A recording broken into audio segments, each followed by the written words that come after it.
আৰু মোৰ মৰমৰ বন্ধু বান্ধৱী আৰু ভাইটি ভণ্টিসকল, মই শিক্ষক দিৱসৰ উপলক্ষে দুই এষাৰ ক'বলৈ ওলাইছোঁ। ভুল হ'লে ক্ষমা কৰিব। সৰ্বপ্ৰথমে মই সকলোলৈ শিক্ষক দিৱসৰ শুভেচ্ছা জনাইছোঁ। ভাৰতৰ দ্বিতীয় ৰাষ্ট্ৰপতি ডক্টৰ সৰ্বপল্লী ৰাধাকৃষ্ণনৰ জন্মদিন উপলক্ষে সমগ্ৰ ভাৰতত শিক্ষক দিৱস পালন কৰা হয়। ডক্টৰ সৰ্বপল্লী ৰাধাকৃষ্ণন ভাৰতৰ প্ৰথম উপৰাষ্ট্ৰপতি আছিল। তেওঁ এজন মহান পণ্ডিত, এজন আদৰ্শ শিক্ষক আৰু ভাৰত ৰত্ন প্ৰাপ্তি আছিল। তেওঁৰ জন্ম হৈছিল 1888 চনৰ 5 ছেপ্টেম্বৰ তাৰিখে।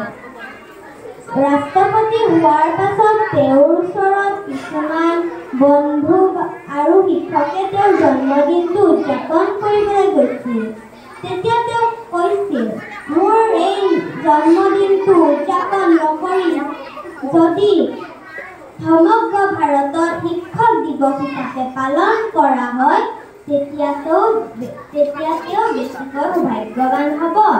আৰু তাৰ পাছৰ পৰাই আমি 5 ছেপ্টেম্বৰ তাৰিখে সমগ্ৰ ভাৰতত শিক্ষক দিৱস পালন কৰোঁ। শিক্ষকসকল হৈছে আমাৰ পথ প্ৰদৰ্শক। তেওঁলোকৰ কঠিন পৰিশ্ৰম আৰু নিষ্ঠাৰ বাবে আমি প্ৰতিদিনে এজন ভাল ব্যক্তি হিচাপে শিকোঁ আৰু বিকাশিত হওঁ।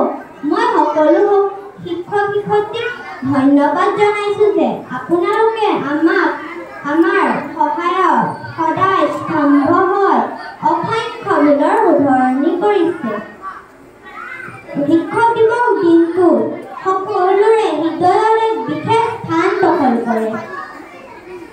মই এজনী শিক্ষাৰ্থী হিচাপে গৌৰৱ অনুভৱ কৰোঁ। এই দিনটোত শিক্ষাৰ্থীসকলৰ মনত বহুতো আনন্দ, উৎসাহ আৰু বহুতো কাৰ্যৰে ভৰি পৰে। মই সকলো শিক্ষক শিক্ষয়িত্ৰীক ধন্যবাদ জনাওঁ যে আপোনালোকে আমাৰ বাবে কঠোৰ পৰিশ্ৰম কৰিছে আৰু সদায় নতুন বস্তু শিকিবলৈ আগ্ৰহ দিছে।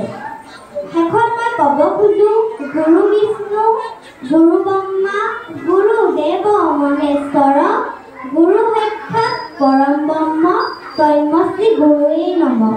ইমানতে কৈ মোৰ চমু বক্তব্য সামৰণি মাৰিছোঁ।